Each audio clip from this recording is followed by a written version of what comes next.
Hello viewers. Today I am going to take up a very important topic for civil service exam, that is poverty in India. Many a times a question has been asked related to this topic, but even otherwise this is such an important topic that a thorough understanding of this topic is required for taking the right stand, as well as to substantiate many of the views in the GS, essay, and interview. I will try to provide all the relevant information so that you can write the subjective questions, answers for GS paper. You can write 1250 words for an essay, as well as you have the deeper insight of this topic so that even if the interview board tries to grill you on this topic, you will out as a winner in the topic related to poverty. Just like we follow the approach of writing introduction, main body part, and conclusion in the answers for GS papers, I have followed the same approach in making this video. And you should also take note of the points which are included in introduction, the main body, and the conclusion, and try to keep it that way in writing answers and essays. So what points can be included in the introduction part? Number one, types of poverty, then status of poverty in India at the time of independence and poverty today, then poverty estimation in UK and USA, then the global poverty index, that is the multidimensional poverty index, and India's ranking in the multidimensional poverty index, which is followed by the United Nations. Now coming to the different types of poverty. Number one, situational poverty. It can happen because of sudden crisis or loss and is often temporary. For example, person facing health problems or some natural disasters have taken place, or because of divorce or loss in the business. So for the time being, a person can become poor, but because of his ability to come out of this, the person might come out of this poverty trap. Generational poverty is when people have been in poverty for at least 2 generations. Such people are not equipped with the tools to move out of this poverty trap. Hence, when we are framing the policy, special care must be taken for such people to first educate them, give them confidence and the right knowledge so that they can focus upon doing some work which can let them come out of this poverty trap. Third is absolute poverty, which is rare in developed countries like USA, UK, etc. It involves scarcity of such necessities as shelter, running water, and food. Families who live in absolute poverty tend to focus on day-to-day survival. Number four is relative poverty. It refers to the economic status of a family whose income is insufficient to meet its society's average standard of living. So the countries like USA, UK, Norway, Sweden, Finland, Australia, and New Zealand, they are actually dealing with the issues of relative poverty. They don't suffer from this absolute poverty. The support mechanism is so strong. They are really the actual welfare states which are working for giving the best lives to their people. So people don't suffer from absolute poverty in such developed countries. Number five is urban poverty, which occurs in metropolitan areas. Now, what is the difference here? Because poverty is related to the standard of life, and in the urban areas, the issues like crowding, violence, noise pollution, etc., also comes into the picture. So, when the poverty indices are framed, then different criteria are adopted when you are measuring the poverty levels in the urban areas. Whereas when it comes to the rural areas, there they have a different set of problems like lack of access to the services, support for disabilities, and quality education opportunities, transportation, etc. Now let's look at the status of poverty in India before independence. The earliest estimation of poverty line was done by Dadabhai Naoroji in his book Poverty and Un-British Rule in India. He based his concept of poverty line on the subsistence cost, and it varied. The poverty line, according to Dadabhai Naoroji in India, varied from rupees 16 to rupees 35 per capita per year in various regions of India. For comparison's sake, you should know that at that point of time, the per capita income of England was at rupees 450. Then in 1938, when Subhash Chandra Bose was the Congress president, a national planning committee was set up with Jawaharlal Nehru as the chairman and Professor K.T. Shah as the secretary for the purpose of drawing up an economic plan with the fundamental aim to ensure an adequate standard of living for the masses. The committee regarded the irreducible minimum income between rupees 15 to rupees 25 per capita per month at pre-war prices. Then there was a Bombay plan, which was proposed by a small group of influential business leaders in Bombay for the development of post-independence economy of India. It was proposed in 1944 and it suggested a poverty line of rupees 75 per capita per year. Now let us look at the major attempts in poverty estimation in India after independence. In 1962, Planning Commission constituted an expert group to estimate poverty in India, which introduced the separate poverty lines for rural and urban areas, and they suggested it to be rupees 20 and for the rural areas and rupees 25 for the urban areas per capita per year. In 1971, a committee headed by V.M. Dandekar and N. Rath made the first systematic assessment of poverty in India based on National Sample Survey data. This is interesting. Officially, it is said that this was the first systematic assessment of poverty in India. Please take note of this. Up to 1971, we never had a systematic assessment of poverty in India. And also please note that they suggested that now the poverty line should not be calculated from the income levels, but it must be derived from the expenditure. And up to now, this formula for calculating poverty based upon expenditure is followed in India. We will look at it. What are the problems with this approach later on? So the Dandekar and N. Rath committee suggested that if people are able to secure 2,250 calories per day in both rural and urban areas, then they are not poor. Then in 1979, there was Alak committee. It was constituted by Planning Commission and it constructed a poverty line for rural and urban areas on the basis of nutritional requirements and related consumption expenditure. In 1993, Lakdawala Committee was established to estimate the poverty levels in the country. It suggested that consumption expenditure should be calculated based on calorie consumption as earlier, and that state-specific poverty lines should be constructed, and these state-specific poverty lines should be updated using the Consumer Price Index industrial workers in urban areas and Consumer Price Index agricultural laborers in rural areas. The poverty line was set in such a way that anyone above them would be able to afford 2,400 calories in rural areas and 2,100 calories in urban areas, in addition to clothing and shelter.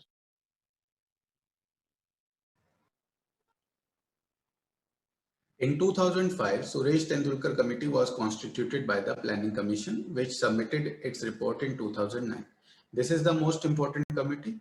We will look at the recommendations of this committee very carefully because after this, there has been just a Rangarajan committee and the recommendations of that has still not been accepted by the government. So this is the the latest committee which is operational, the reports of which is operational union level in India. So let us look at the recommendations first. This committee recommended to shift away from the calorie-based model and made the poverty line somewhat broad-based by considering monthly spending on education, health, electricity, and transport also. Tendulkar adopted the cost of living as a basis for identifying poverty. The Tendulkar panel stipulated a benchmark daily per capita expenditure of rupees 27 for rural areas, which comes out to be rupees 816 per month or rupees 9,792 per annum for rural areas. And for urban areas, the poverty line, you can say, was estimated at rupees 33 per capita daily expenditure, which translates into rupees 1,000 per month and rupees 12,000 per annum in urban areas. On the basis of this calculation, Tendulkar committee arrived at a cutoff of about 22% of the population below poverty line for 2004-2005. Now let us look at this valuable information presented on the screen. While the erstwhile Planning Commission estimated poverty, actual identification of the below the poverty line households in rural areas was done by the Ministry of Rural Development since 1992. The ministry provided financial and technical support to the states and union territories to conduct the BPL census through door-to-door survey with 100% coverage of rural households.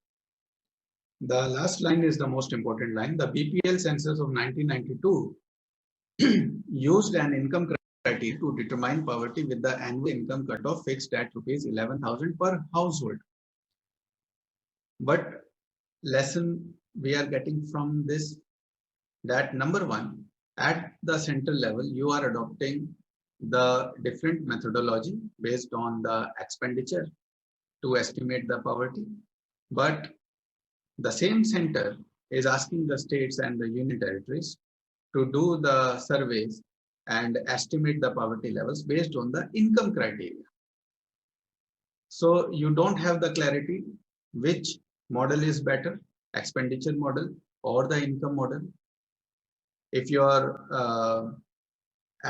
and if you think that this approach is good, that at the center you will follow the different approach to identify the poor people, and at the state level you will follow a different approach to identify the poor people, then I would leave it to the common sense of the viewers that you yourself decide what is in the national interest, whether there should be integration in the methodology for estimating the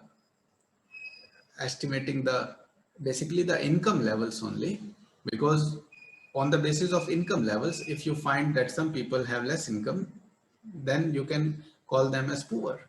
Why are we having so many different criterias?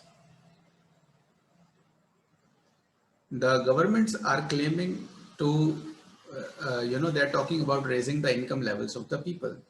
When you have not developed the right criteria to identify the poverty levels based on the income levels, then how will you raise the income levels? This question is for the central government, not to the state government, because at the state level, they are adopting the income criteria. And if you do have the data, but you are not providing the right data in the public domain, then I think that is not good in the long run for the nation. It would lead to the trust deficit, and also you will not be able to frame the right policies. Let me also bring in other dimension here, that in this country, they are adopting different ways to reach out to the people. We follow the vote bank politics here. So people do get benefits from the state in the name of religion, in the name of caste, and so many other factors. That is why, in spite of so many loopholes in this issue related to the income levels estimation of the public and finding out the poor people, we do not see such large scale opposition to the governments. But in the long run, this problem needs to be rectified. In 2012, Rangarajan Committee was set up to estimate the poverty levels in this country. The Rangarajan Committee raised the daily per capita expenditure to rupees 32 for the rural poor and to rupees 47 for the urban poor, thus raising the poverty line based on average monthly per capita expenditure to rupees 972 in rural India and rupees 1407 in urban India. The Rangarajan Committee, which has retained consumption expenditure as the basis for determining poverty, pegged the total number of poor in the country at 363 million or 29.6% of the population in the year 2011-12. The Rangarajan Committee submitted its report in July 2014, soon after the NDA government assumed office, but there has been no information on whether the government has accepted or rejected the report. As a result, the Tendulkar poverty estimates for 2011-12 still remain the last estimate of poverty in India.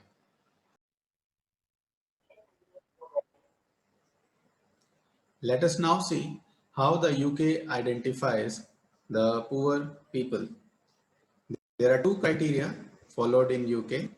Uh, One is the people belonging to the relative low income category, and second is the people belonging to the absolute low income category. So if people live in households with income below 60% of the median in that year, then they would be considered as relatively poor, you can say. According to this estimate, around 22% of the UK citizens are poor if you also account for the housing cost. And when you try to determine the absolute poverty, then they would go 10 years back, and they have taken 2011, 2010, 11 as the base year, and whatever was the median income in that base year, if today the income of that household is less than 60% of the median income that was there in 2010-11, then those people would belong to the category of absolute poverty. What is to be noted here that UK is adopting the income approach for poverty estimation and not the expenditure approach which our union governments follow. Coming to USA, we can see that USA is also following the income-based approach for poverty estimation, as is proved by this table. These are the poverty thresholds for 2020 by size of family and number of related children under 18 years of age.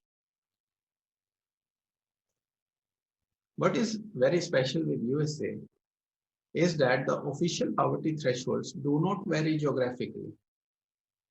The poverty thresholds or the poverty estimates remain the same throughout USA.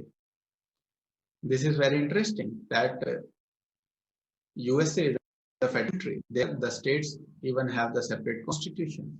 In spite of this fact, USA is treating all its citizens equally and having the same criteria for determining the poverty uh, in USA. The official poverty rate in 2019 was 10.5%. United Nations adopt the Global Multidimensional Poverty Index for poverty estimation across the world. In 2020, out of the 107 developing countries, India's rank is 62 in the world. In this multidimensional poverty index, there are three key dimensions: health, education, and standard of living, comprising of 10 indicators, which makes up the multidimensional poverty index. The first dimension of poverty has two indicators, that is nutrition and child mortality. Second dimension of poverty, that is education, is looked from the criteria of years of schooling and the school attendance. And the third dimension of poverty, that is standard of living, is judged by looking at whether the people have access to cooking fuel, sanitation, drinking water, electricity, housing, and assets. Now, some of the people would try to justify that if United Nations can have the poverty estimation criteria other than the income, then why can't we have the expenditure based approach for poverty estimation in India? The answer to that is that when it comes to a single country, you have the same political setup and the same currency. But when you are dealing with different countries across the world, there are many issues. The political issues are also there. The currency issues are also there. Transaction issues are there. Banking issues are there. Uh, the cost of calculation would become so high, and even the data, the right is also not provided. So many technical issues are there. Because of that, income criteria cannot be taken at the world level, but income criteria seems to be the very valid criteria to estimate the poverty at the national level.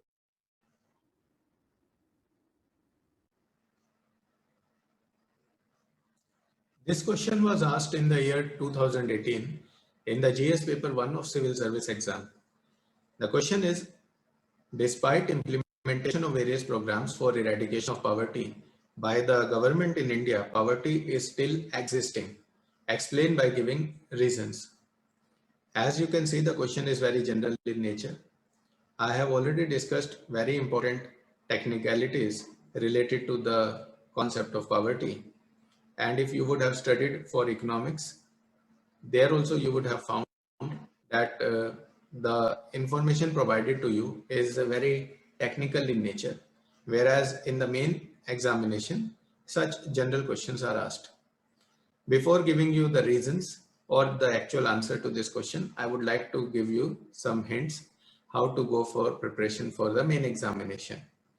Number one, that you will have to utilize your interdisciplinary knowledge, and the most important subject which comes to your rescue in many different areas is the political science. The knowledge from the subject of political science will help you in finding solutions to majority of the problems faced at the national level, because the problem of the nations are actually the problems of the government. The second advice is that you will have to develop the right intentions when it comes to civil service exam. There are four aspects of human personality: character, behavior, knowledge, and intention.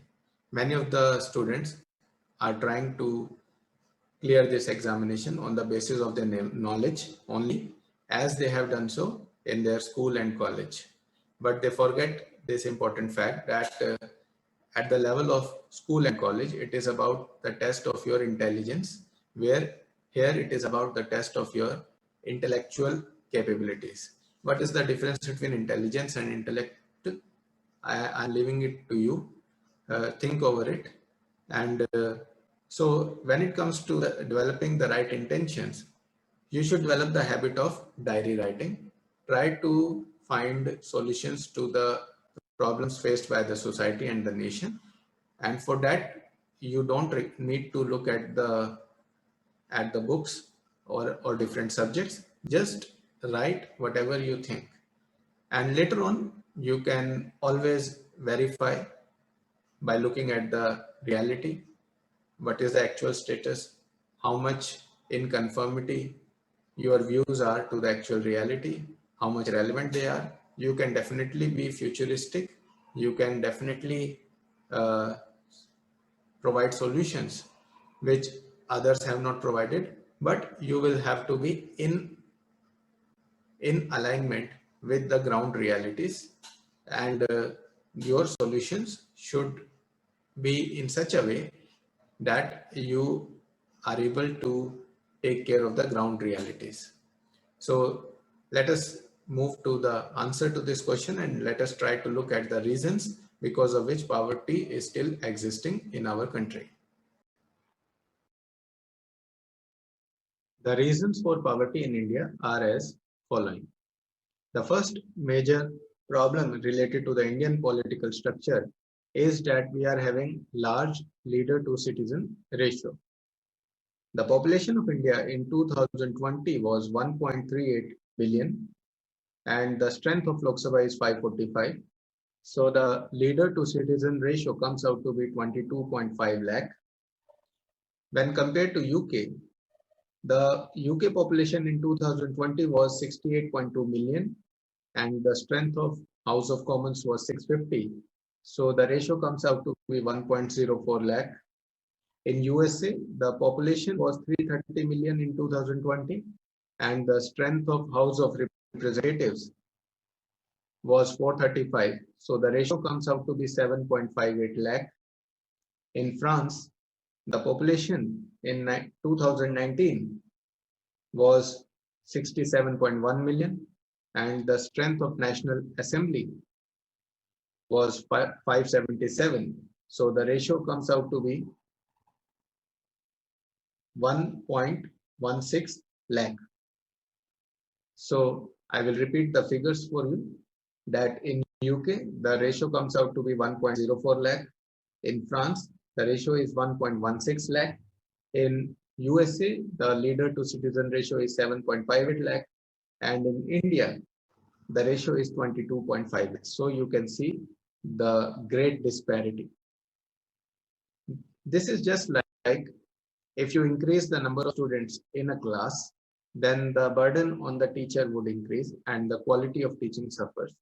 In the same way, with such a large leader to citizen ratio, the quality of governance suffers and the political leaders will have difficulty in solving the issues of the people.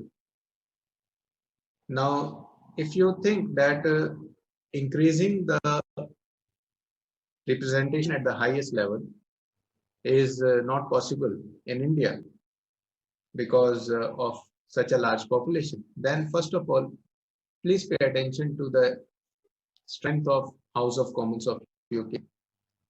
They have the strength of 650. So UK is a very small state as compared to India, and still they have more representation in the House of Commons. Even France has more representation than India. And if you are still not satisfied, we can look at the figures from China. The population of China in 2018 was 1.39 billion, and the strength of National People's Congress of China was 2,980, thus bringing down the leader to citizen ratio to 4.67 lakh. So China's example has proved that there is a lot of scope to increase this representation at the highest level so as to bring the leader to citizen ratio. But this is not the only way out. There is one more way to increase the governance efficiency. That is to increase the democracy in the country by providing more powers at the lower levels of the government, at the level of panchayats and at the level of state government. That is the democratic decentralization of power in the hands of the lower levels of governance. Because of that, the citizens will be able to take decisions on their lives and related to the issues of their constituencies directly. Second major issue with Indian politics is the practice of vote bank politics. When elections are fought in the name of caste, religion, and community, the real issues like unemployment, poverty, etc. takes a backseat. In India, the multi-party system, in combination with the first past the post system and the advantages given to the citizens on the basis of caste, religion, etc., masks the need for economic criteria for identification of poor. And also, hides the failure of the governments in the absence of fixed criteria to measure the performance of the governments. Third problem with the Indian polity is the absence of culture of political debates by the leaders. To fight the problems of society, for example, poverty and unemployment, nation needs the lawmakers to develop their vision to overcome these challenges. The need for this development of vision is masked by parties appointing spokespersons which enter into debate, while the criminals and the people who can buy the tickets would sit in the legislature as the lawmakers. This has very demeaning effect on the morale of the youth who wish to enter politics. Also, the educative value of the political debate is lost by this dilution and deviationary technique. Another problem of Indian political structure is that it provides less opportunity to the youth to join politics. We have already seen how the leader to citizen ratio in India is very low. When we do another comparison with USA, we find that the elections for the House of Representatives are held every second year in USA, whereas in India, the elections to Lok Sabha are held in 5 years.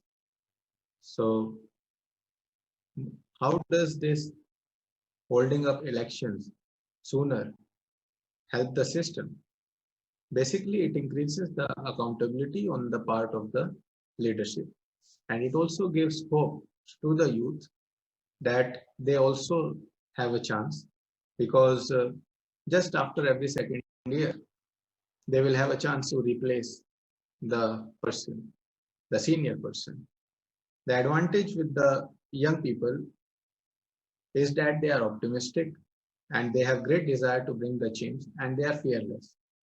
For the older generation, service to nation might look like a charity, as they just secure themselves in the circumstances which were not so good in their times, and they don't see much hope for themselves into the political system.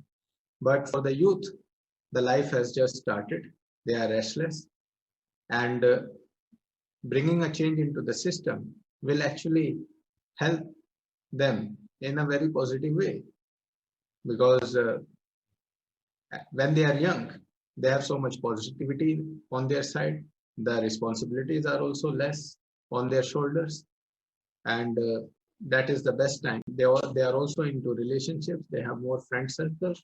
They are very social in nature. So with that energy, their commitment to bring a change is high. And our Indian system is not utilizing this positivity, this energy of the youth, which can help us in fighting the problems like poverty in our country. Corruption is a major problem of the Indian political system, and it permeates into the bureaucracy and the corporate, as well as into the individual lives of the people. In 2019, Transparency International's Corruption Perception Index ranked India 80 out of the list of 180 countries. The largest contributors to corruption were the entitlement programs and social spending schemes enacted by the Union Government of India. For example, the Mahatma Gandhi National Rural Employment Guarantee Scheme and the National Rural Health Mission. As already discussed, with no clarity on poverty estimation criteria at the union level and the different criteria adopted by the center and states for poverty estimation, this was bound to happen. This definitely serves the need of people who want to be in power by playing politics in the name of caste, community, or religion. And this keeps away the honest people out of power who wants to think about India and want to see poor as poor irrespective of his or her caste, community, or religion. The rest of the corruption at the bureaucratic level or corporate level at individual level is just the spin-off of this corruption induced into the system right from the top. Or we can say that in India, corruption trickles down from top to bottom, and we are educated into corruption by entering into the politics. Another example at the level of individuals, at the level of society, or whatever you can say, even you can relate it to the bureaucracy, is that people go for fake caste certificates and fake income certificates, and in this process they are actually taking away the rights of the people who actually needs the help from the state. But because of such actions on the part of the people and on the part of the bureaucracy and the politicians, the actual beneficiaries who deserve to get those benefits, they are unable to get those benefits. And this is one of the major reasons for poverty in India. If there is transparency in the governance system, every poor person in the country would get to see his name listed as the beneficiary and will have access to the information regarding movement of money which was granted by the governments for beneficiaries like him. But this seems to be a more difficult task than going to moon.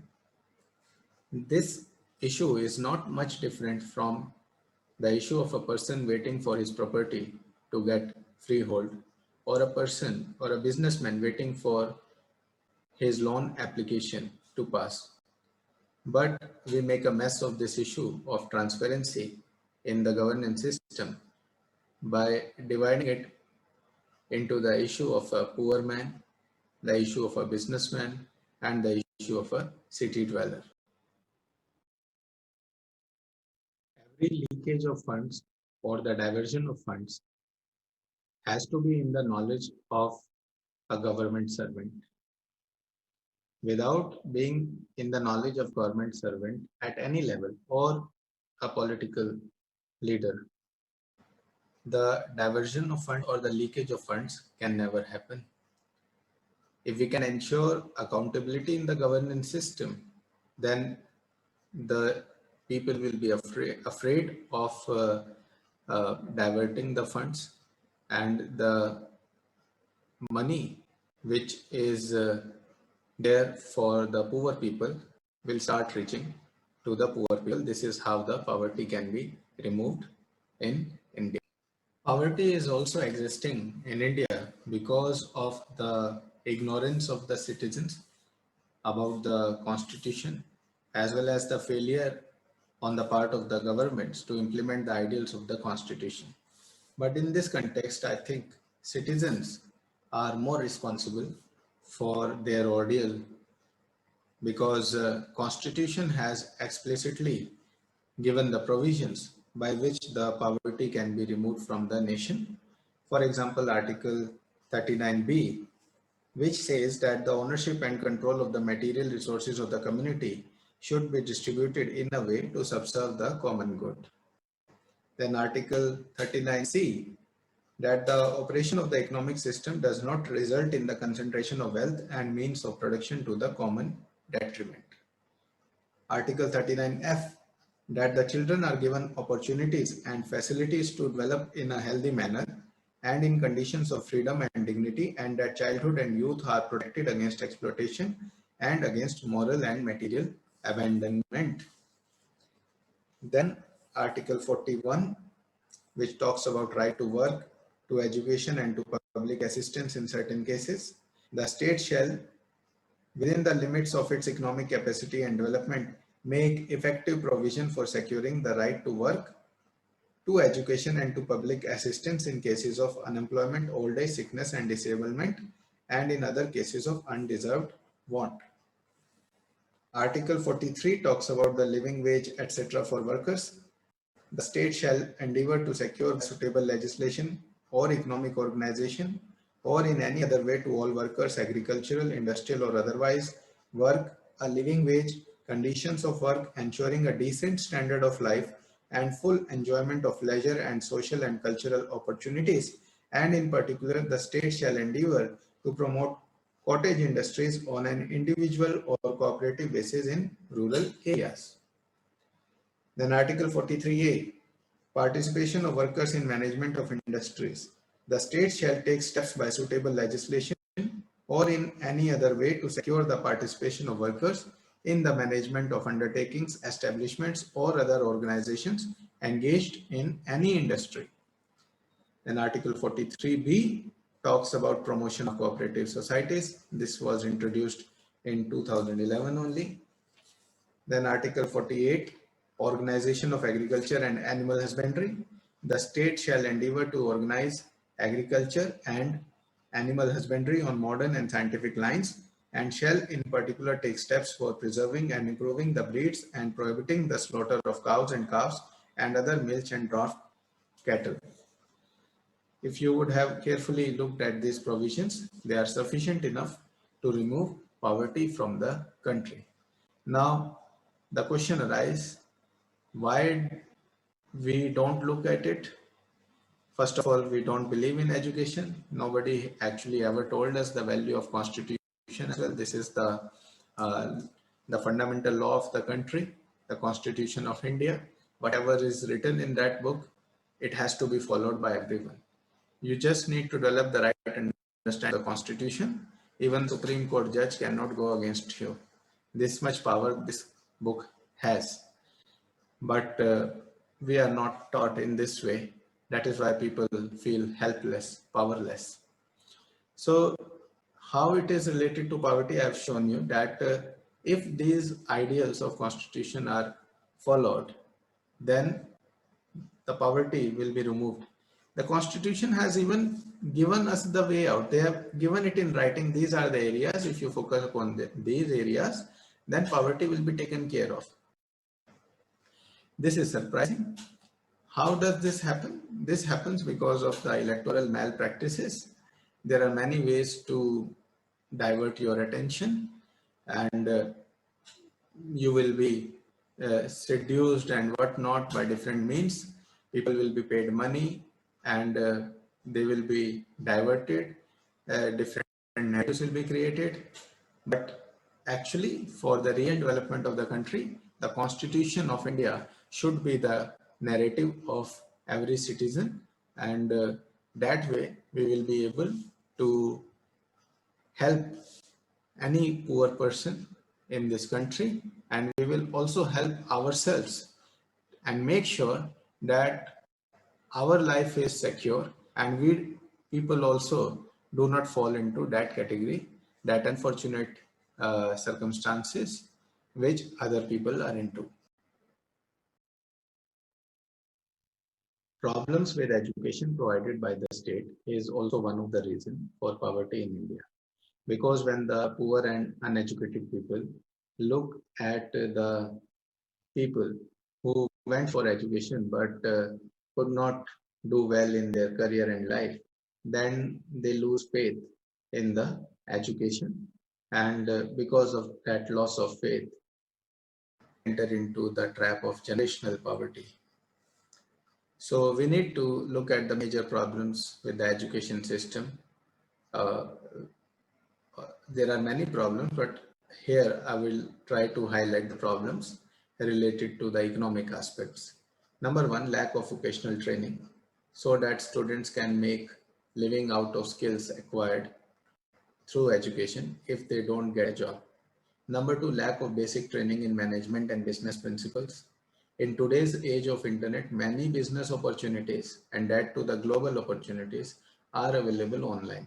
At least at the college level, if not at the school level, students should be encouraged to start earning from those opportunities, and the institutions of higher learning should help them find such opportunities.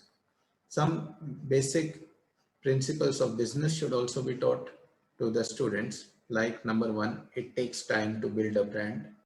Number two, go for a small start and but provide a good quality and then grow big from there.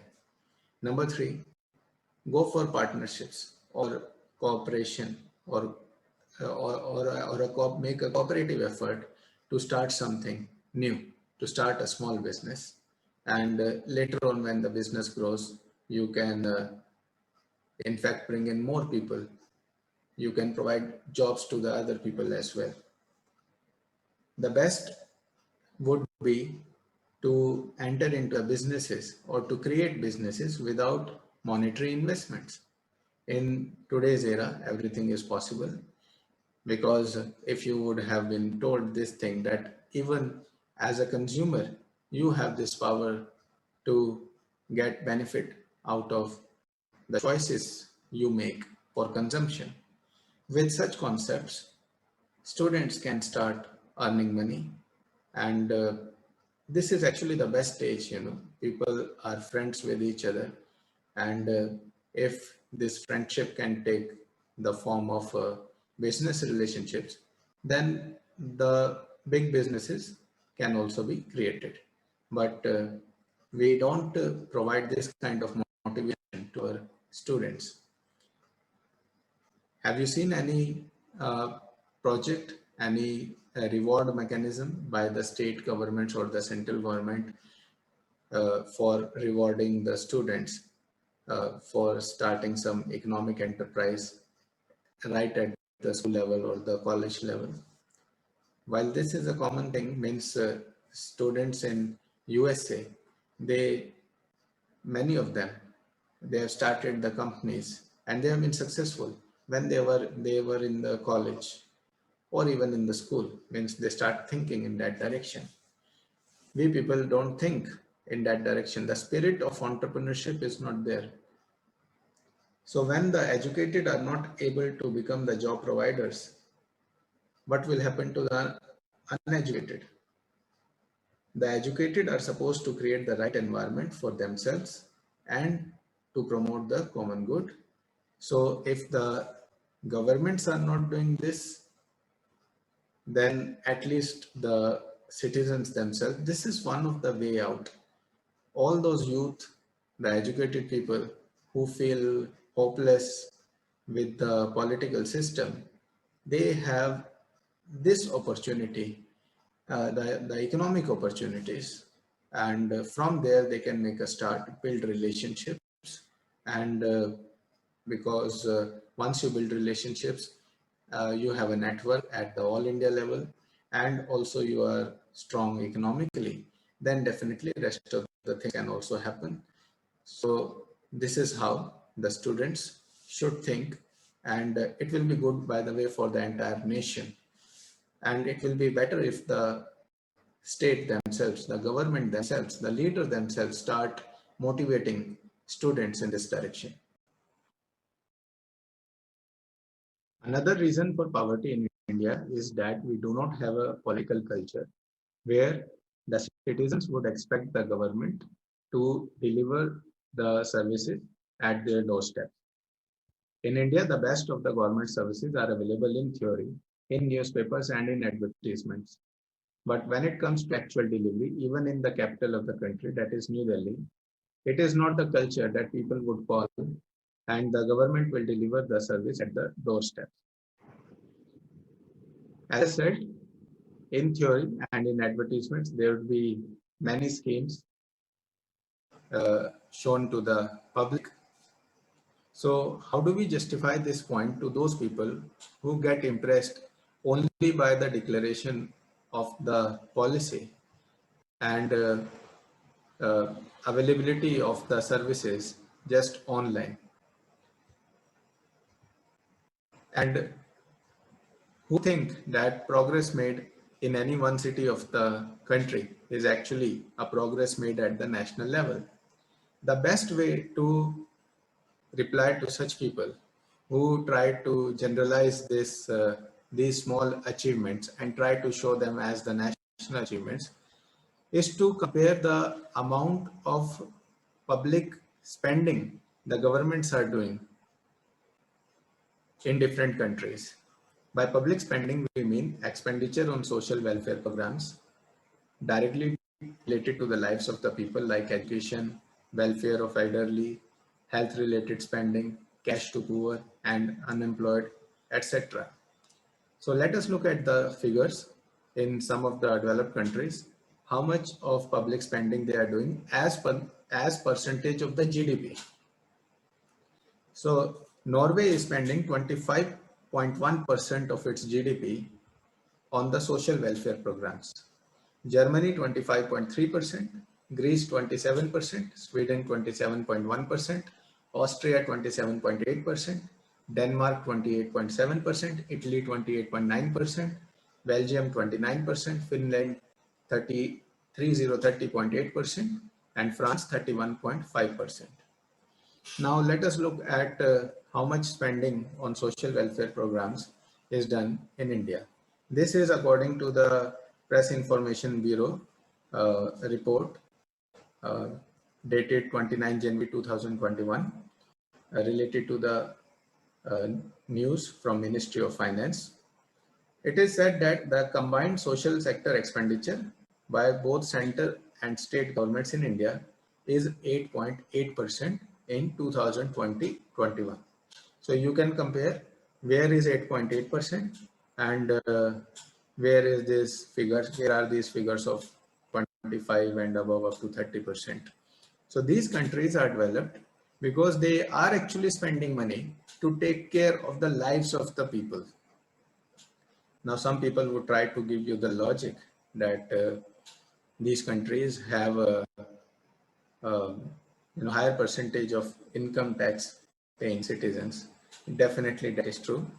In 2021, the current estimate is that in India, only 1.46 crore people pay income tax.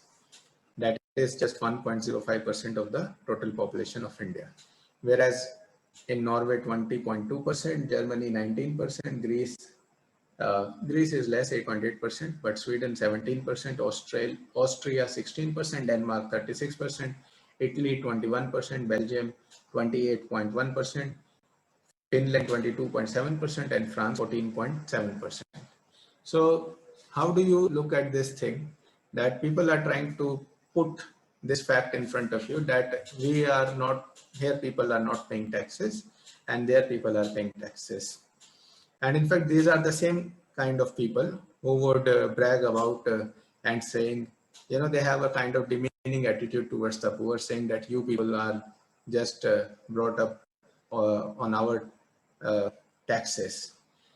This is a very wrong attitude towards the fellow citizens, and it will not bring integration in the country. In fact, it will lead to divisions in the country. There is some problem with this approach that you are saying that these people are not paying income tax. So the first question arises, why are you not making them eligible to pay the income tax? Why don't you bring them in the organized sector of economy? Give them the opportunities. If you will give them the employment, they will pay the taxes.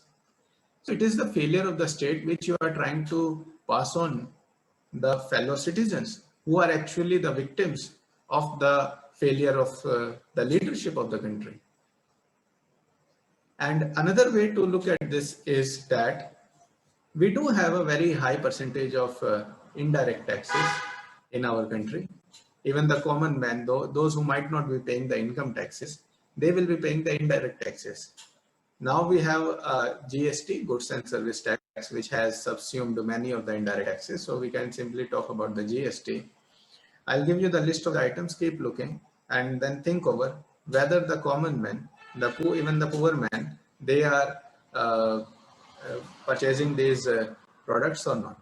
So first we'll look at the items where 5% GST is applied. The apparels below 1,000 rupees, then footwear below 500 rupees, cream, skimmed milk powder, coffee, tea, spices, rusk, kerosene, medicine, agarbatti or incense sticks, fertilizers, and the small restaurants. Then 12% GST category include namkeen, ketchup, spoons, forks, tooth powder, indoor games like Ludo, Carrom board, apparels above rupees 1,000. 18% GST is applied on courier, mobile bill, biscuit, footwear above 500 rupees, sanitary napkins, notebooks. 28% GST is applied on BD, pan masala, cold drinks, hair shampoo, paint, motorcycles, tobacco. So this is actually the failure of the government. They see how don't pass on this to the uneducated people and the people who have not been given the opportunities to realize their full potential. Definitely, we can only expect it from the people who have got all the opportunities in life to succeed, to make money, and to reach to the highest positions of power. So our focus should be uh, expecting from these people who are in the positions of power, and definitely we need to uh, raise our standards as well. We need to educate ourselves as well, so that we are aware of these things. If the more we will demand from them, the more we will get. So this is the best approach. uh, so the point here is that we are expecting to develop a political culture where citizens are aware about their contribution to economy and governments, and are committed to provide best of the services, and the governments are committed to provide the best of the services to the citizens at their doorsteps, and giving them respect, and not showing the feudal approach that citizens should wait and fold hands in front of the government representatives.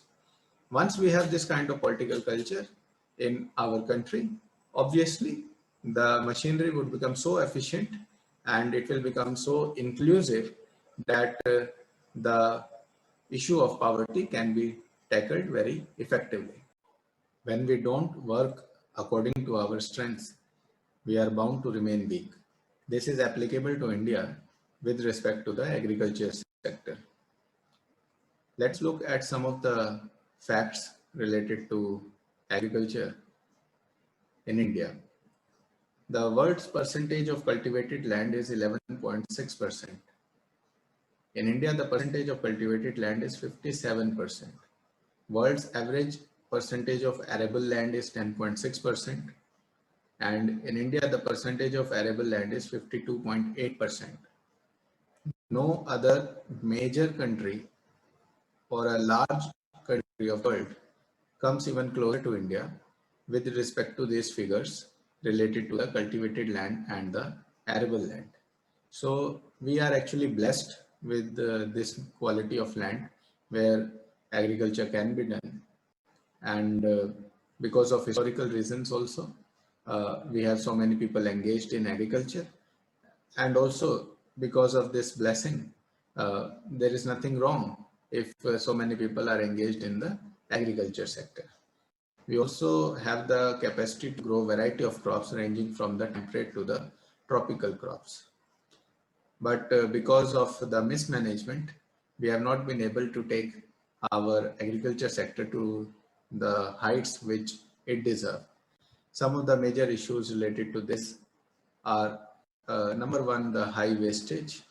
Wastage starts right in the field itself because of the lack of the storage facilities. Then it also happens that there is surplus of production at one place, and at the same time there is demand in another place, but still we are not able to provide those supplies to the states where the demand is there. It happened some years back that there was surplus onion production in Maharashtra, and there was high demand in states like Bihar and West Bengal because of the floods, and but still onion could not be provided to those states.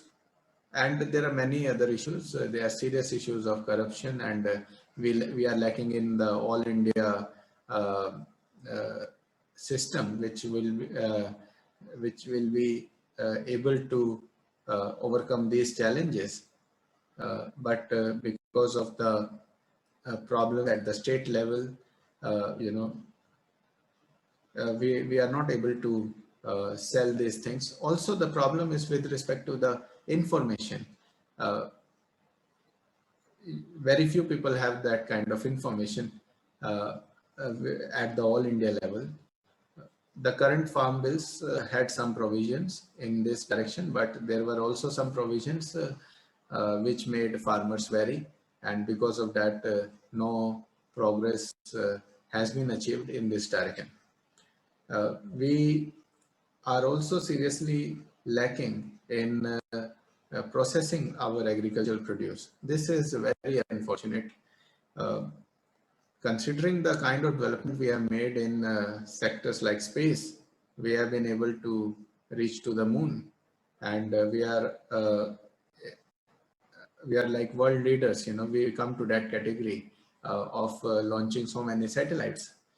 But unfortunately, we have not been able to develop FMCG companies.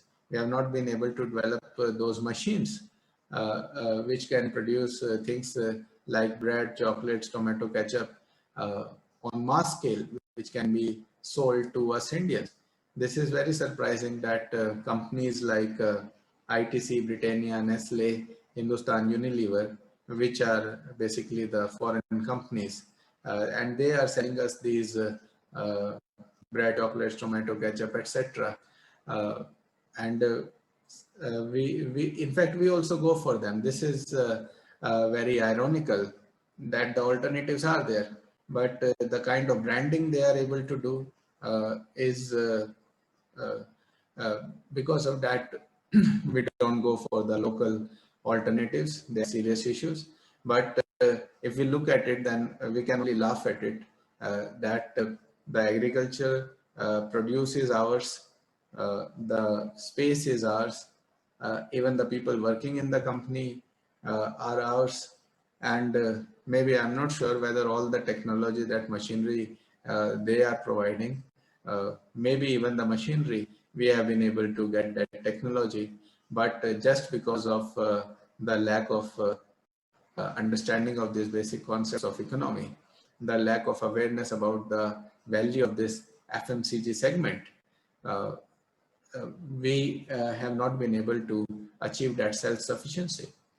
Some companies of late have developed, but why should and it took us a lot of time to reach to this level. But the future is that we should first of all capture at least our local market. We are the second largest market in the world after China.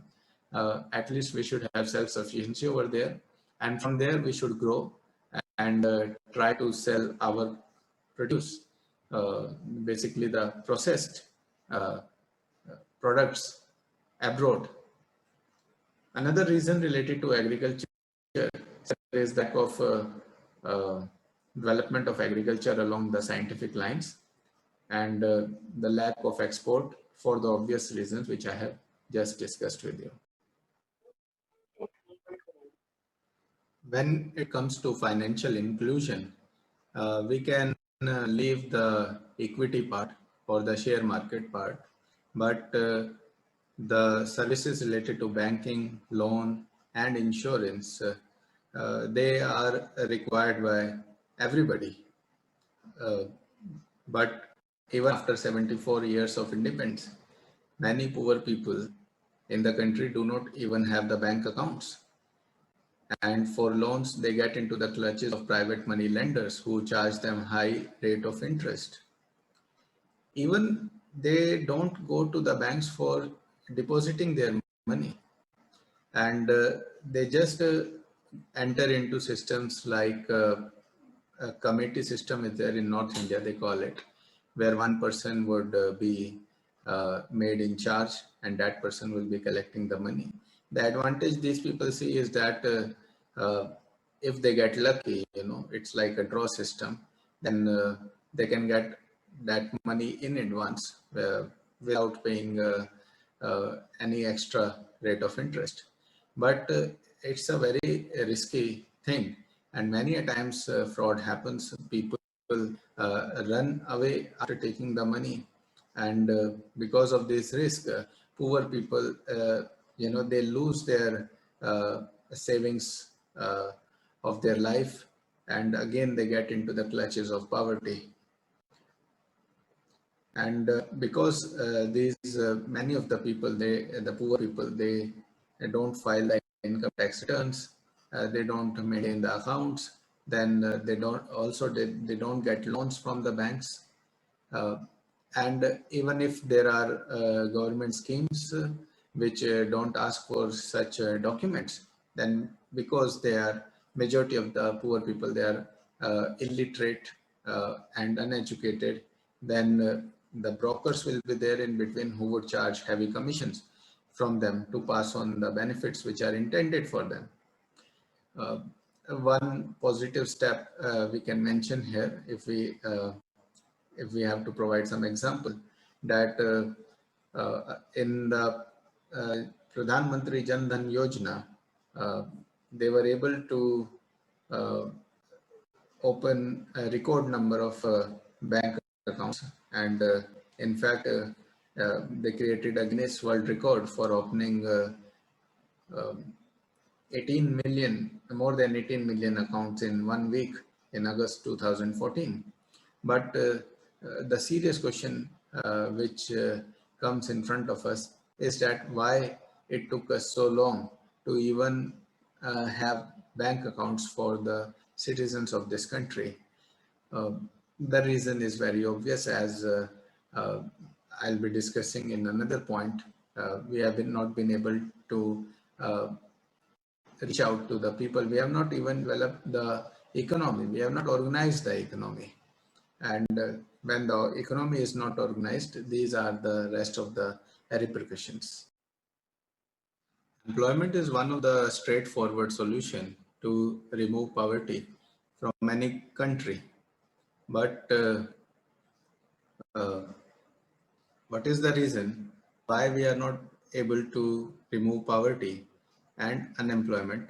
This question needs to be looked holistically, and that is the reason why I have provided you all the different dimensions here. You must pay attention of the interlinkages between the different reasons, and should also try to focus upon the most important reasons. Even a child can talk about this thing, that if you provide employment, then the poverty can be removed. But why we are not able to provide employment? Let us look into the intricacies of this. First of all, let us look at the definition of unemployed. According to the governments, they call the term somebody as unemployed if that person is actually looking for a job but does not get it. Okay. So now let us relate it with a very interesting fact, that according to Rangarajan Committee, 29.6% people are poor in our country. And unemployment rate, the figures we have according to Ministry of Labor and Employment in the year 2018-19, the unemployment rate was 5.8%. So what do we get from these two facts? That uh, even though 29.6% people are poor, but only 5.8% people are looking for job. Why they are not looking for job is a serious issue. So it is high time that we should not just talk about employment, but we should talk about decent employment. A decent employment would be which can take a person out of this trap of poverty. The income level should be high enough so that people can get out of this poverty trap. Number two, you should also provide work-life balance, and you should also respect the employees, and you should also provide security at workplace. Only when we will be able to provide such decent employment to the people, then you can say that people will start coming into the organized sector of economy. And this is the responsibility of the government to provide such decent employment. And till the time we will just talk about employment, we will not achieve much in removing poverty from our country. When the overall economy of the country will not be developed, then many people will remain poor. So it is required to develop the economy holistically. And our next 2 points are related to the development of economy and the problems therein. So we do have the sectoral imbalance in our economy. While the tertiary and the quaternary sectors have decently grown, but in the primary sector, as we have discussed, the agriculture has also not grown uh, to the point which it deserves, and manufacturing has seriously lagged behind. And within the manufacturing sector, defense manufacturing has also lagged seriously behind, draining India of its wealth and passing it to the developed nations. Now coming to the regional imbalance in economy. Very surprisingly, in India, the mineral-rich states like Jharkhand, Odisha, and Chhattisgarh uh, are actually the backward states. If you compare with the USA, then there the mineral-rich states are among the best developed states of USA. And in India, you see this issue of Naxalism right in these states where you have the minerals. So there are very serious issues related to this. Why the Naxalism is there and all, because we never try to explore these things, and why, in spite of having so many minerals, these states could not develop. What was the reason for not developing them? When you follow these developed countries in everything, even when you are designing your cities, you follow the same models. Then when it comes to the development of these areas, regions, why you have not taken the hints from countries like USA? Another very unfortunate thing is that the Himalayan states, right from Jammu and Kashmir, Himachal Pradesh, Uttarakhand, and especially the northeastern states like Arunachal Pradesh, Nagaland, Manipur, Mizoram, Meghalaya. Tripura is not a hilly state, but still, major, and Assam is not hilly, that hilly. It's a plain. But these northeastern states are also very backward. So the economic planning has not been very balanced in India, and it has confined to the basically, if you talk about North India, there the states like Punjab, Haryana, Western UP, and the South Indian states have done well, but uh, these areas have lagged behind, and there is no reason that why these rest of the regions cannot be as developed as any of the other region of the country. Regarding the next reason for poverty in India, I have already discussed much in the first part of the video, that we do not have clarity on the official concepts of poverty line. Here, I will just give a brief outline. To fight poverty, first of all, you should know how many poor people are there in the country. To know how many poor people are there in the country, you need to have a criteria for deciding who is poor and who is not poor. This criteria is known as the poverty line.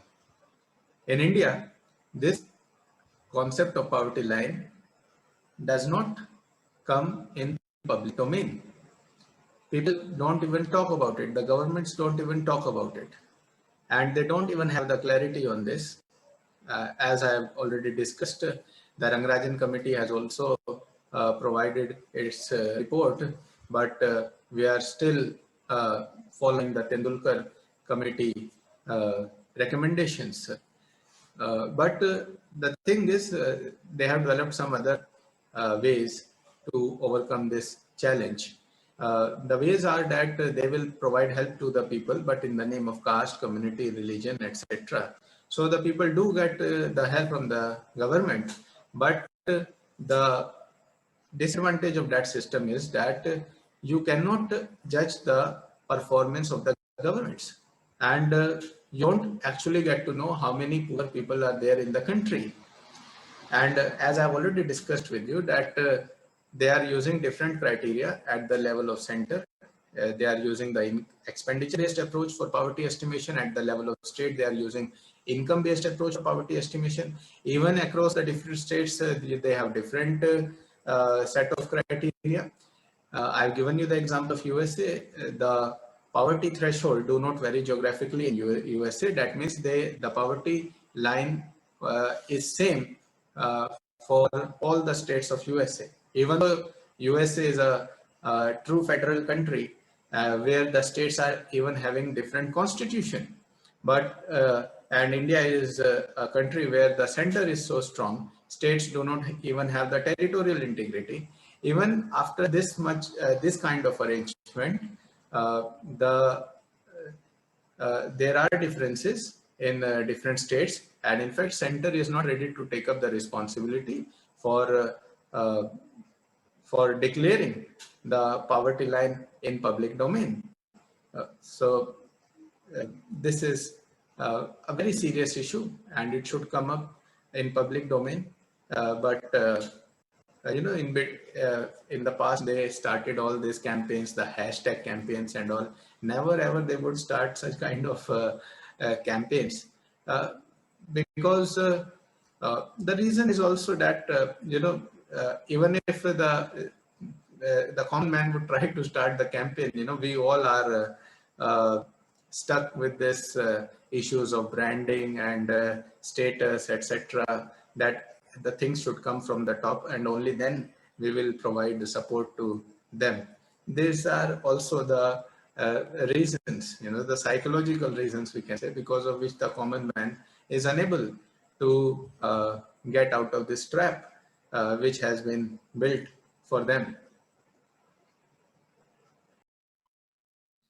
The next reason for poverty in India is very interesting. That is the lack of development of organized sector of economy. So the first question we should ask is, whose responsibility it is to organize the economy? Isn't it? It's the government's responsibility. Why are people left in the informal sector or the unorganized sector? So according to one online data, only 17% of India's workforce is in organized sector.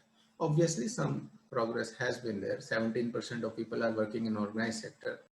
Largely, you see the people working directly for the government or working for the businesses or the companies registered with the government. You can say they are the registered employees.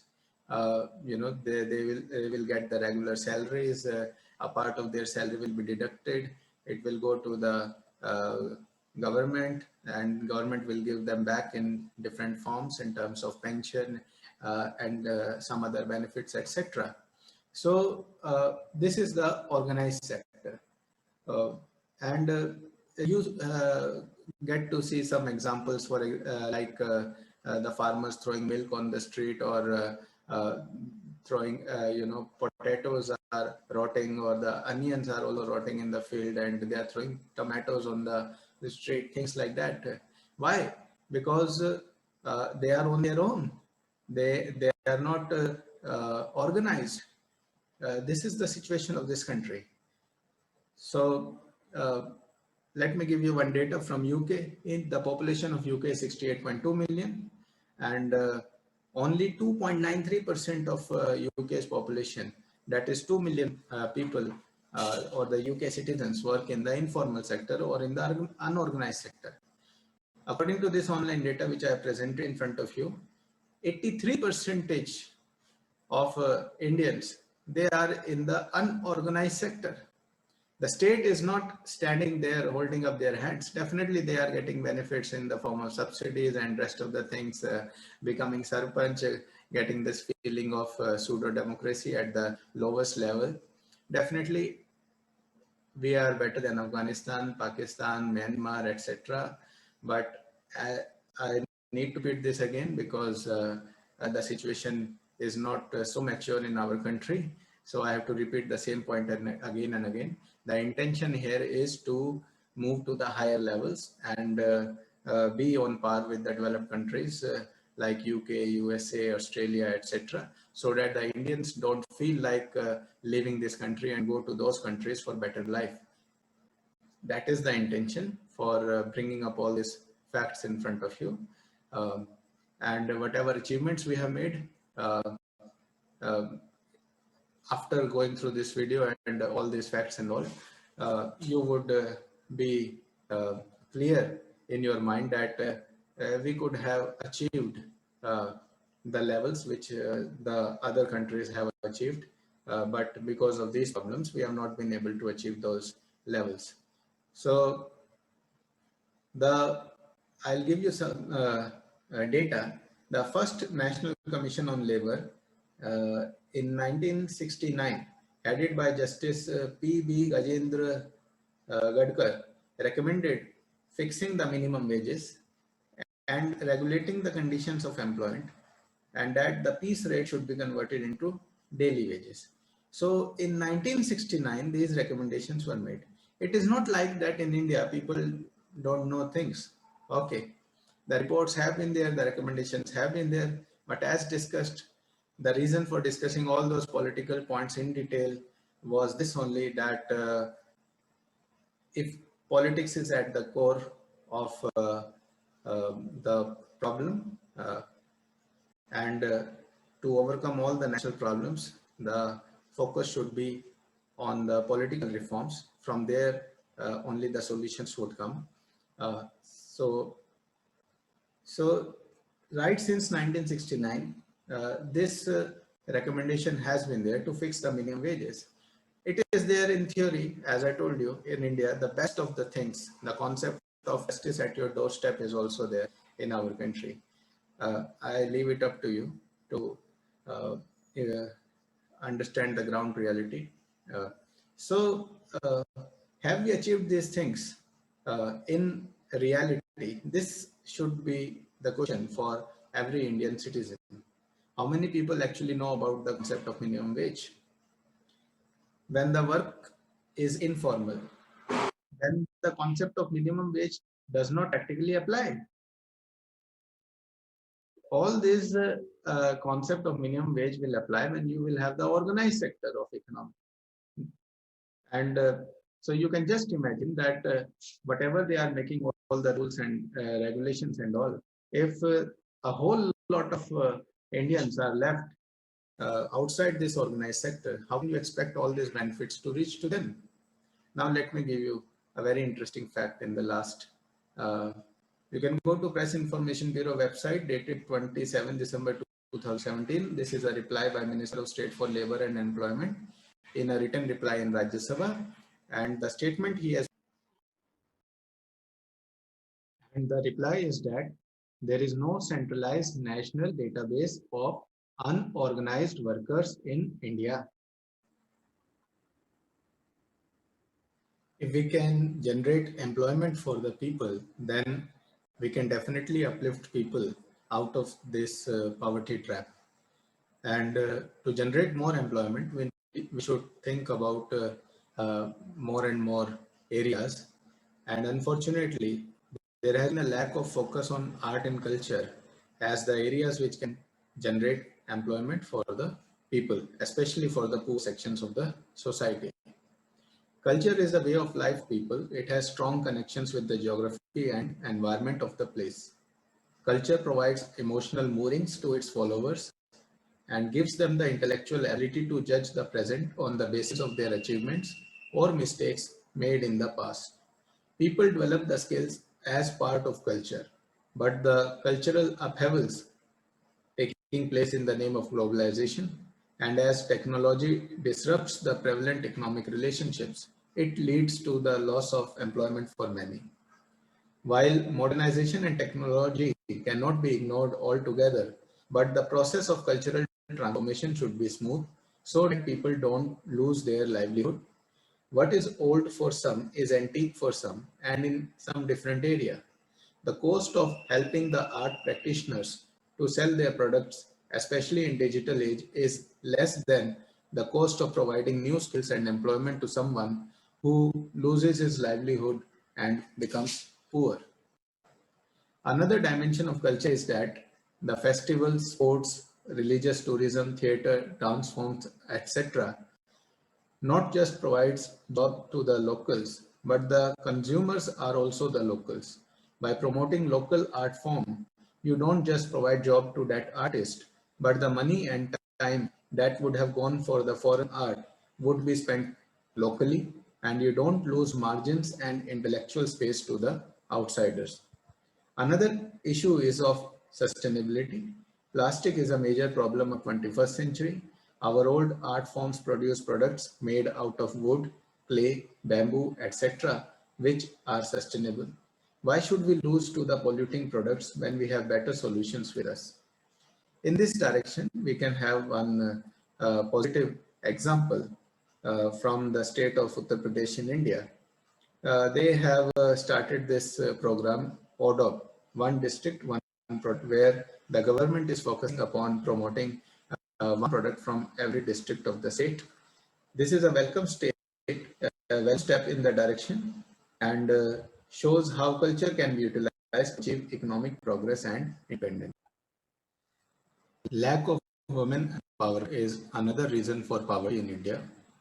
Women are still subject to exploitation in the name of custom and traditions.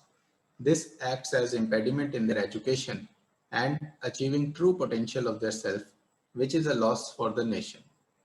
The most important resource for any country is the human resource. You can live in the desert or mountain, but if you have developed human resource, you can bring rest of the resources to your country. And when we say human resource, it definitely includes both men and women. Mahatma Gandhi said, if you educate a woman, you educate the entire family.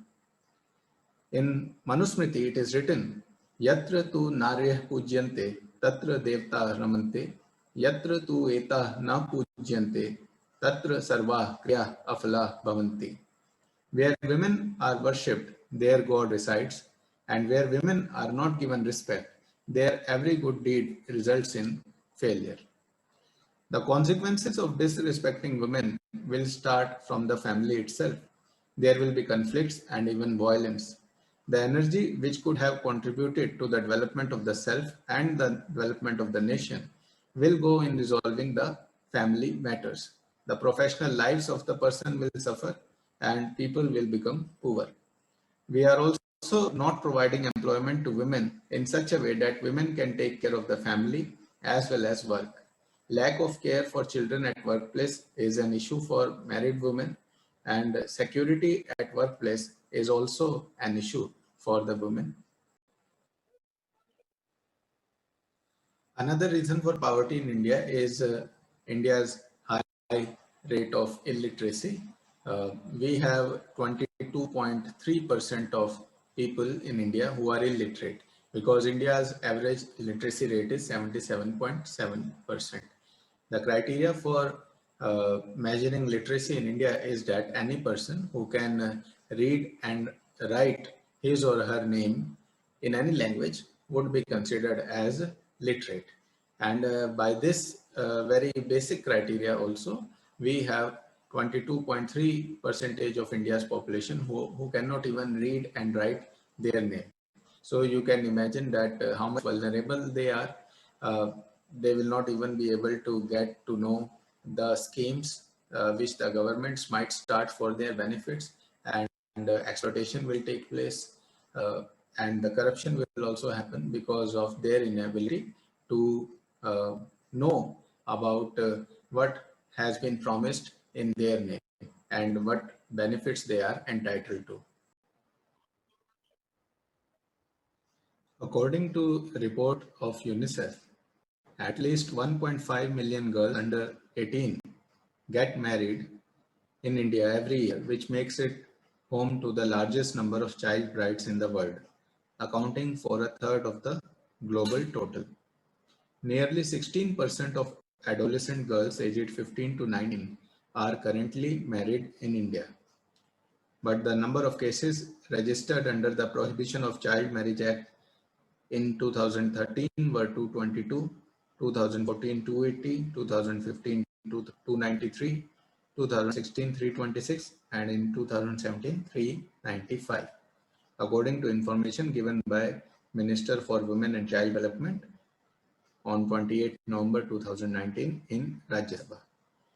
We need to see this issue with the issues of literacy and the larger issue of the lack of governance in the country. When these people get married at young age, they also have children at young age, and add to more of them. As they are less educated or illiterate, this burden of family at young age push them into the clutches of poverty. For any nation to succeed, the nation would demand both the emotional space and the intellectual space from the citizens. And religion and spirituality are those areas which also demand the emotional space and the intellectual space from the individuals. So if there is no integration between the teachings coming from the religion and spirituality towards the building of the nation, then the nation will not succeed. And unfortunately, there are many people who are not able to see this link between the spirituality, the religion, and the development of the nation. And they think religion is definitely, it should be a private affair, but there has to be integration between the philosophy of the religion and the philosophy of the nation. The objectives of the religion cannot go against the objectives of the nation. I will just take one example here. I'm taking an example from Hinduism, but problems are there in all the religions, means the people who would misinterpret the religious teachings. It happens in all the religions. I'm taking one example from Hinduism. And this karma theory, it is very famous. In fact, even if people are not Hindus, but they are Sikh or Christian or Buddhist or Muslims, they would also be utilizing this karma theory in their personal lives. So some people would misinterpret this karma theory and they take it in a way that anything wrong happens, then it is because of our wrong deeds. And with this logic, would in fact blame the poor people themselves, that they must have done something wrong, and because of which they are suffering. And we can interpret the same karma theory in a positive way as well. The karma theory also talks about that there is a continuous tussle between your good deeds and the bad deeds. And if your good deeds are more, then the suffering because of your mistakes or the bad deeds would be overshadowed by the blessings which would come because of your good deeds. And so if you do the good deeds or the punya karma, then one of the punya karma would be to help the weak people and to help the poor people. With this kind of interpretation of the karma theory, there will be alignment with the uh, uh, philosophy of the development of the nation, and you would in fact come closer to your fellow citizens, and you will be more empathetic to their sufferings, and this way a positivity can start, which can lead to some social movement for eradication of social evils like poverty and etc. So we should be very much aware about these things when we are utilizing these principles from religion and spirituality. We should not forget their implications at other levels, at the level of family, or be it at the level of state or at the level of humanity, because ultimately spirituality is about humanism, uh, uh, uh, and religions are also about being good human beings, but it should not be selfish individual good human beings. We should be able to see ourselves as part of the larger system, and we should play our role uh, in the best possible way, uh, so that that larger system should operate in such a way so that the common good is maximized in the interest of all the not just the human beings, but all the living beings on the earth, and even the environment, um, and everything, the space itself. So this is how we should be aware about the spirituality and the religious teachings, and try to have its integration with the concepts of the state and politics. Divisions in society, uh, for any reason, would lead to uh, obstruction in the movement for eradication of social evils, or the even the national problems like poverty. And unfortunately, a kind of environment has been created where people are afraid to talk about different religion. We had this culture of inter-religious debates. They were called as Shastrarth, and the kings would invite the scholars from different religions to their courts, and they would award the winners, uh, and even the kings would change their religion based on the outcome of such debates. uh, Shankaracharya, the sage Shankaracharya, was able to revive the principles of Sanatan Dharma in this country with the help of these religious debates only. But we have lost this culture, and because of this, people are becoming very rigid in their outlook. Uh, so it is the right time that we start discussing these things, and let us try to explore the principles of humanity and take the best from the different religions. We should also have a department of interreligious studies in our universities. We should motivate the students to enter into such discussions in a positive way. Uh, Another way to create a movement uh, which could help us overcome the issues like poverty uh, is to uh, prevent uh, the spread of narcissism in society. Currently, what is happening, that individualism has gone to the extent of narcissism. Narcissism is being self-obsessed, and such people think that the entire world revolves around them. They are not able to see themselves as part of the larger system.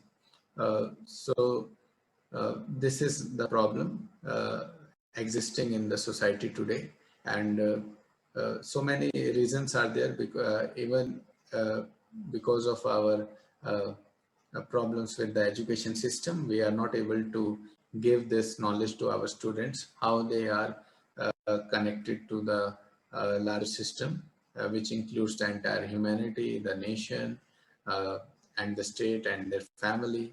We are not able to give them the right set of principles. How can they protect their individual rights, and at the same time, uh, how can they contribute towards the different levels? And this way, uh, we can create some positivity in society, which can help us in uh, overcoming challenges like poverty.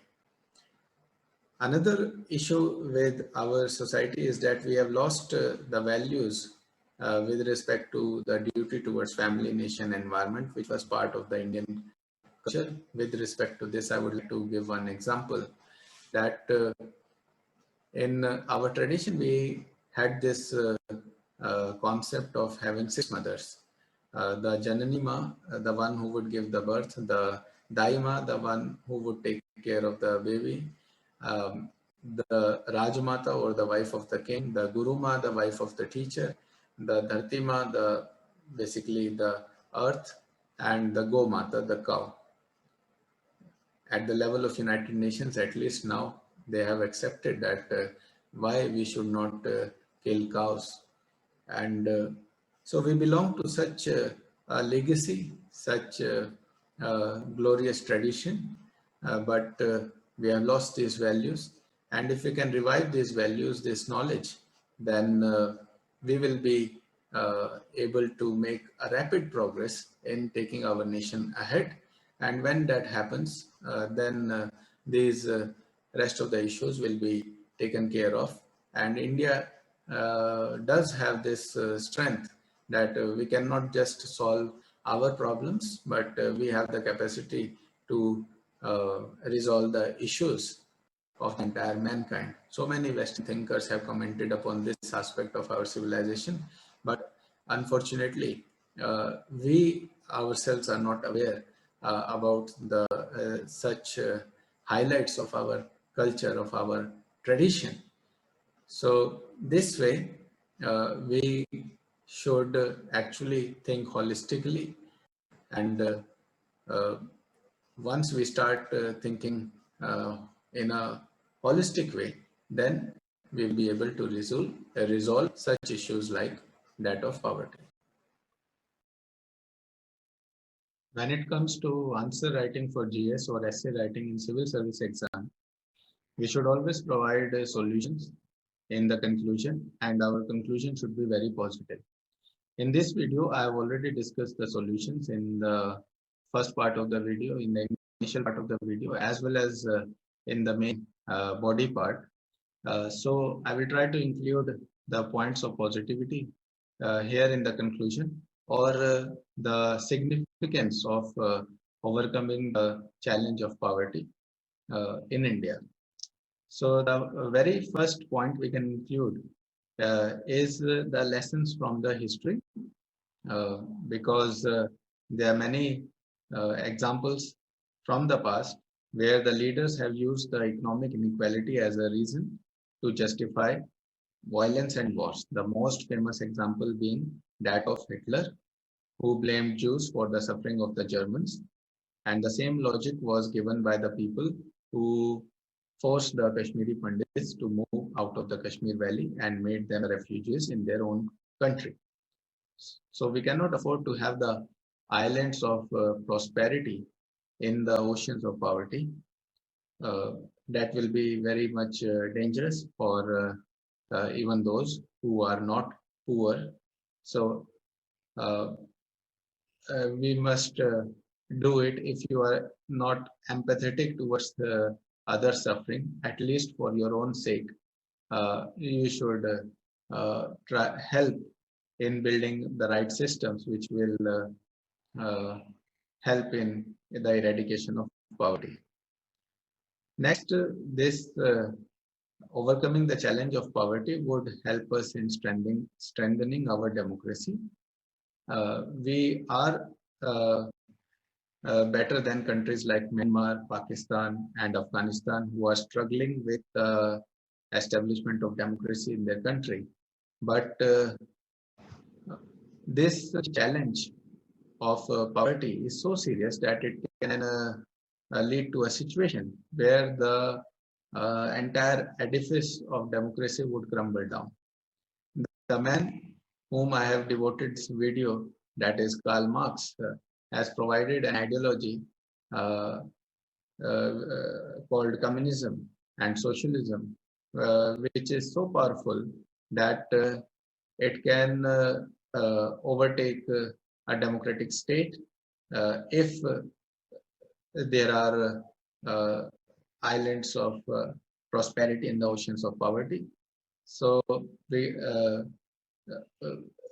the ideal thing would be to have a democratic socialism or democratic communism rather than going from just one extreme to another extreme, because socialism and communism are the philosophies specializing in bringing the economic equality in any country. Another advantage of overcoming the challenge of poverty would be that it would lead to the transition from the stage of tackling the economic insecurity uh, to the higher levels where we can tackle the problems of social insecurity and lastly we can reach to the levels of the where we can tackle the problems of emotional insecurity. Even today, people have the problems in their jobs. They don't have the work-life balance. They get disturbed by the phone calls of their employers when they are in their family. They will be asked to make to do work for longer hours without getting paid for that. These are the issues of work-life balance. But they don't open their mouth in spite of being treated uh, in a negative way, because they think that there are other people who are not even having the job and they are poor. At least they are getting the monthly salary. Ideally, this is not the right approach. Everybody should speak about all the issues. But yes, some issues are so serious that they should be taken care of first, and later on we can move to the higher levels. But at least we should speak up for all the issues. About the emotional security, we can take up the issue of the loss of the institution of family, and how the relationships are crumbling and people are getting depressed and secluded and isolated uh, in their lives, because of which the incidents of suicides are also rising. So all those things can be taken care of, provided we first take care of this serious challenge of poverty. And as a nation, when every time if you are standing for the national anthem or looking at your national flag with tears in your eyes, actually it is more important than those tears are your contribution towards bringing a change in the system. So just being emotional will not help. Uh, you also need to have the right knowledge about the processes which keep some people in the abject state of poverty. Uh, while you are celebrating your life, then but the other people don't get a chance to celebrate their life. So uh, if we are really thinking as true nationalists, then we should be concerned about the issues of each and every Indian. And lastly, if we can overcome this issue of poverty, then we will be able to create a system where every citizen will be able to achieve the highest potential of their self. Once that happens, then it would lead to the maximization of the common good and the promotion of the national interest to the highest levels.